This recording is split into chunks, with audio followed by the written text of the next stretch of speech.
Hi, Eleanor here. In this tutorial, I will show you how to upload step-by-step a fossil to the myFOSSIL gallery.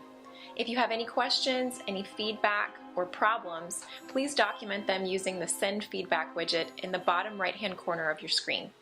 Thank you.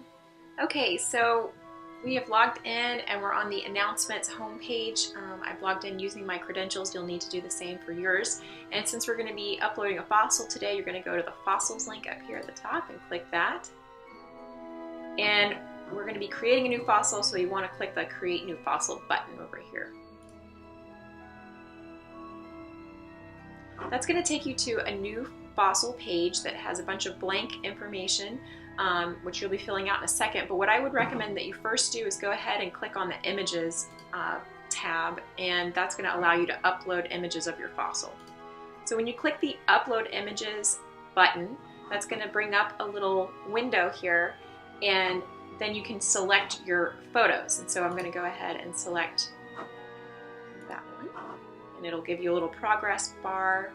It'll show you that the upload is going on. It's taking a second here. There we go. And then you'll do the same if you have more pictures. There we go. And so once you have all of your photos uploaded, what you're going to do is select which one of them you want to be the feature image.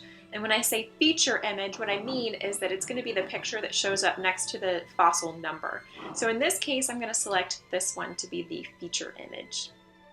So now that's been finished. I'm going to go back to the Information tab, and I'm going to start to fill out first the classification. Scroll down. Here we go. So the first box in classification is common name, and in this case we have a raccoon femur. For phylum, this is Chordata. For class, we have Mammalia. For order, we have Carnivora. For family, we have Procyon.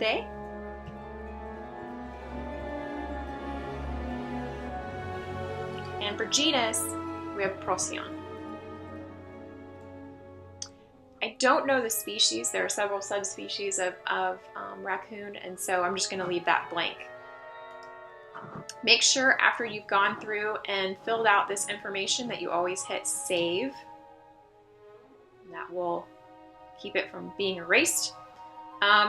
If you don't happen to know this information, one of the things that's useful is the little taxon helper widget, and you can use this if you are familiar with the family or the genus level name.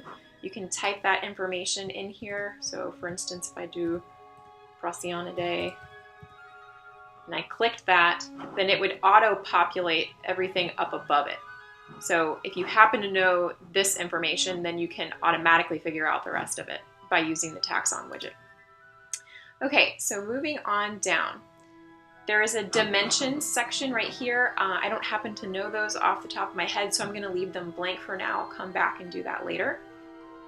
For location, if you happen to know the latitude and the longitude of the fossil location, then that's terrific, but we do realize it's probably not going to happen super frequently, so fill out as much information as you can. So I'm going to go ahead and fill out some of this here, with country being the United States. The state, I found this in Tennessee. The county was Weakley County, and the city was Martin, Tennessee. Make sure that I've got everything in there. And I'm going to click Save after it. Okay. For geochronology, you have another little widget that pops up when you click on where it says Unknown. And this is going to allow you to select the time interval. So for era, we're going to be, in this case, selecting Cenozoic. For period, we're going to be, let me scroll down, going all the way down to Quaternary. For epoch, scroll, go down to Pleistocene. And then I don't know the age because I don't know if this is early, middle, or late Pleistocene. So I'm just going to leave that blank. Again, at the end of it, always make sure that you hit save. And then we have the lithostratigraphic information. If you happen to know the formation or the member that your fossil was found in, that's terrific. In this case, my situation's a little different. I have a fossil that came out of alluvial sediments in western Tennessee, and that actually hasn't been officially named, so there's nothing for me to put for the formation name or the member name, so I'm going to leave that blank. But what you can do down here in the discussion box is provide some other important information. So in this case, I'm going to mention that this was found weathering out of a stream bank, that it is alluvial sediments, that it was part of the Mississippi embayment area, and if you happen to remember whether it was siliciclastic or carbonate sediments, then that would be helpful information as well. And then hit comment.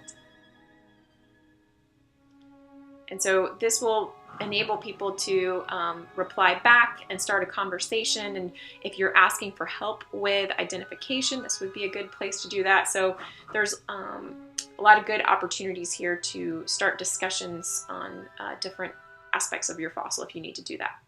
And so that's pretty much everything. The last step, once you're done filling out the information, is to come up to the top and then click Published.